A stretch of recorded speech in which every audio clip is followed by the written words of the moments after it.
Hello friends, मेरी इस healthy hormone series में एक बार फिर से आपका स्वागत है। दोस्तों, ये एजुकेटिव वीडियोस आप तक पहुंचते रहें, इसके लिए मेरे इस फेसबुक पेज को लाइक ज़रूर करें।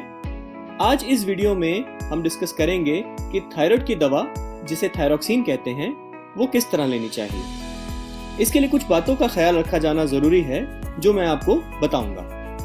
पहला ये कि इस दवा को खाली पेट लेना जरूरी है, क्योंकि खाना इसके एब्जॉर्प्शन में रुकावट बन सकता है। तो इसे सुबह उठते ही लेना चाहिए और इसको लेने के बाद कम से कम आधे घंटे तक और कुछ नहीं खाना चाहिए। पानी पिया जा सकता है। दूसरा ये कि अगर किसी वजह से हम सुबह थायरॉक्सिन लेना भूल जाएं, तो हम इसे दोपहर के खाने से पहले भी ले सकते हैं। बस ध्यान ये रखना है कि थायरॉक्सिन लेने से 2 घंटा पहले और उसको लेने के आधे घंटे बाद तक हमें कुछ नहीं खाना।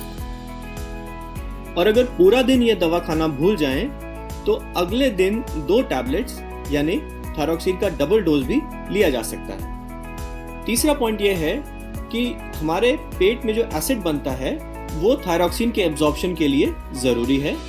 तो इसलिए अगर कोई एसिडिटी की दवा भी साथ में ले रहा है, जैसे पेंटोप्रोजोल, रेबिप्रोजोल या रेनिटिडीन, तो ये जरूरी है कि वो थायराइड की दवा के साथ न लिया जाए। थायरॉक्सिन को सुबह और एसिडिटी की दवा को दोपहर या रात के खाने से पहले लेना चाहिए। इसके अलावा ये भी जरूरी है कि एसिडिटी की दवा को बहुत लंबे समय तक ना लिया जाए।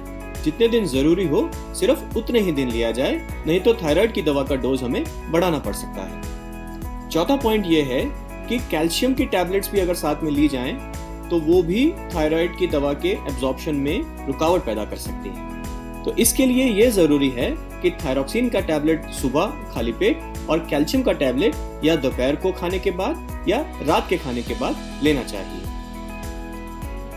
तो दोस्तों, टेक होम मैसेज ये है कि इन 4 बातों का अगर ख्याल रखा जाए तो थायराइड को बेहतर नियंत्रित किया जा सकता है। Thank you.